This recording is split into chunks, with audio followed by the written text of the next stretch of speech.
ನಮಸ್ಕಾರ ವೀಕ್ಷಕರೇ, ನಾನು ನಿಮ್ಮ ಹೋಸ್ಟ್ ಮುನ್ನಾ ಮೊಮಿನ್. ಹೇಗಿದ್ದೀರಾ ನೀವು ವೀಕ್ಷಕರೇ? ಕರ್ನಾಟಕ ಸರ್ಕಾರ ಮಹಿಳಾ ಮತ್ತು ಮಕ್ಕಳ ಅಭಿವೃದ್ಧಿ ಇಲಾಖೆ ಬಹುಮಹಡಿ ಕಟ್ಟಡ ಒಂದನೇ ಮಹಡಿ ಬೆಂಗಳೂರು ಇವರ ವತಿಯಿಂದ ದಿನಾಂಕ 9/2/2026ರಂದು ನೇಮಕಾತಿ ಅಧಿಸೂಚನೆಯನ್ನು ಹೊರಡಿಸಿದ್ದಾರೆ. ಒಂದು ಪತ್ರಿಕಾ ಪ್ರಕಟಣೆಗಳನ್ನು ಬಿಡುಗಡೆ ಮಾಡಿದ್ದಾರೆ. ಬನ್ನಿ ವಿಡಿಯೋನಲ್ಲಿ ಕಂಪ್ಲೀಟ್ ಮಾಹಿತಿ ತಿಳಿಯೋಣ. ವಿಡಿಯೋನ ಸ್ಕಿಪ್ ಮಾಡದೆ ಕೊನೆವರೆಗೂ ನೋಡಿ. ಇನ್ನೂವರೆಗೆ ನಮ್ಮ ಚಾನಲ್ಗೆ ಯಾರು ಸಬ್ಸ್ಕ್ರೈಬ್ ಮಾಡಿಲ್ಲ, ಮುಂದೆ ಬರುವ ಎಲ್ಲ ಸರ್ಕಾರಿ ಉದ್ಯೋಗ ಮಾಹಿತಿ ಪಡೆಯಲು ಈಗಲೇ ನಮ್ಮ ಚಾನಲ್ಗೆ ಸಬ್ಸ್ಕ್ರೈಬ್ ಆಗಿ. ವೀಕ್ಷಕರೇ, ಇಲ್ಲಿ ನೋಡೋದಾದರೆ ನೋಡಿ, ಪತ್ರಿಕಾ ಪ್ರಕಟಣೆಯಲ್ಲಿ ಏನೇನು ಮಾಹಿತಿಯನ್ನು ಅಪ್ಡೇಟ್ ಮಾಡಿದ್ದಾರೆ. ಭಾರತ ಸರ್ಕಾರವು ಮಕ್ಕಳ ಹಕ್ಕುಗಳ ರಕ್ಷಣೆ ಮತ್ತು ಮಕ್ಕಳ ಹಕ್ಕುಗಳ ಉಲ್ಲಂಘನೆ ಅಥವಾ ಮಕ್ಕಳ ವಿರುದ್ಧ ಅಪಾದನೆಗಳ ತ್ವರಿತ ವಿಲೇವಾರಿ ಮಕ್ಕಳ ನ್ಯಾಯಾಲಯವನ್ನು ಸ್ಥಾಪಿಸಲು ಮಕ್ಕಳ ಹಕ್ಕು ರಕ್ಷಣೆಯ ನಿಯಮ 2005 ಜಾರಿಯಲ್ಲಿ ತಂದಿದ್ದು, ಸರ್ಕಾರದ ಆದೇಶ ಅನ್ವಯ ಮಕ್ಕಳ ಹಕ್ಕು ರಕ್ಷಣೆ ಆಯೋಗವನ್ನು ಕರ್ನಾಟಕ ಸರ್ಕಾರವು ಸ್ಥಾಪಿಸಿದ್ದು, ಸದರಿ ಆಯೋಗಕ್ಕೆ ಅಧ್ಯಕ್ಷರು ಹಾಗೂ ಸದಸ್ಯರನ್ನು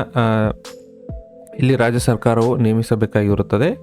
ಇದಕ್ಕಾಗಿ ಅಧ್ಯಕ್ಷರ ಮತ್ತು ಸದಸ್ಯರ ಅವಧಿ ನೋಡಿ 3 ವರ್ಷಕ್ಕೆ ಇಲ್ಲಿ ನೇಮಕಾತಿಯನ್ನು ನಡೆಸ್ತಾ ಇದ್ದಾರೆ, ಅಧ್ಯಕ್ಷರು ಮತ್ತು ಸದಸ್ಯರ ಹುದ್ದೆಗಳಿಗೆ. ಅದೇ ರೀತಿ ಅಧ್ಯಕ್ಷರ ಹುದ್ದೆಗೆ ಇಲ್ಲಿ ನೋಡೋದ ಅರ್ಜಿ ಸಲ್ಲಿಸುವವರು ವಯೋಮಿತಿ ಕನಿಷ್ಠ 40 ವರ್ಷ ಇರಬೇಕು ಮತ್ತು ಹಾಗೂ ಗರಿಷ್ಠ ವಯೋಮಿತಿ 65 ವರ್ಷದ ಒಳಗಿನ ಅಭ್ಯರ್ಥಿಗಳು ಇಲ್ಲಿ ಅರ್ಜಿಗಳನ್ನು ಸಲ್ಲಿಸಬಹುದು. ಹಾಗೂ ಸದಸ್ಯರ ಹುದ್ದೆಗಳಿಗೆ ಅರ್ಜಿ ಸಲ್ಲಿಸುವವರು ವಯೋಮಿತಿ ಕನಿಷ್ಠ 35 ವರ್ಷ ಇರುತ್ತೆ. ಅದೇ ರೀತಿ ಗರಿಷ್ಠ ವಯೋಮಿತಿ 60 ವರ್ಷದ ಒಳಗಿನ ಅಭ್ಯರ್ಥಿಗಳು ಅರ್ಜಿಗಳನ್ನು ಇಲ್ಲಿ ಸಲ್ಲಿಸಬಹುದು.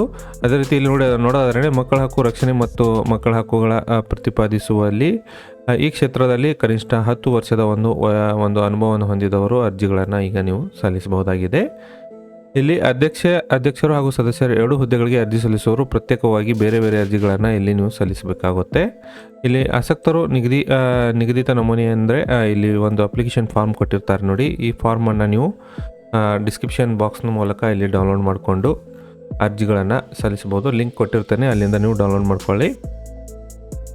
ಒಂದು ಅರ್ಜಿಯನ್ನು ಫಿಲಪ್ ಮಾಡಿ ಒಂದು ಮುಚ್ಚಿದ ಲಕೋಟೆಯಲ್ಲಿ ದಿನಾಂಕ 9/3/2026 ನೋಡಿ, 9 ಮಾರ್ಚ್ 2026 ಖುದ್ದಾಗಿ ಅಥವಾ ಅಂಚೆ ಮೂಲಕ ಕರ್ನಾಟಕ ರಾಜ್ಯ ಮಕ್ಕಳ ಹಕ್ಕುಗಳ ರಕ್ಷಣಾ ಆಯೋಗ ಕಚೇರಿಗೆ ಇಲ್ಲಿ ಸಲ್ಲಿಸಬೇಕಾಗುತ್ತದೆ.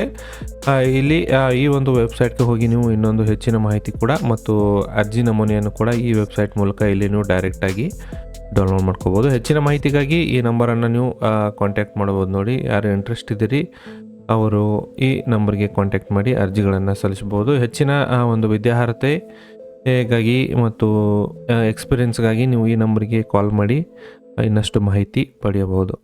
ಈ ಮಾಹಿತಿ ತಮಗೆ ಇಷ್ಟ ಆಗಿದ್ದಲ್ಲಿ ಒಂದು ಲೈಕ್ ಮಾಡಿ. ನಾನು ಮತ್ತೆ ಭೇಟಿ ಆಗ್ತೇನೆ ಮುಂದಿನ ಉದ್ಯೋಗ ಮಾಹಿತಿಯೊಂದಿಗೆ. ಅಲ್ಲಿವರೆಗೂ ನಮಸ್ಕಾರ, ಧನ್ಯವಾದಗಳು.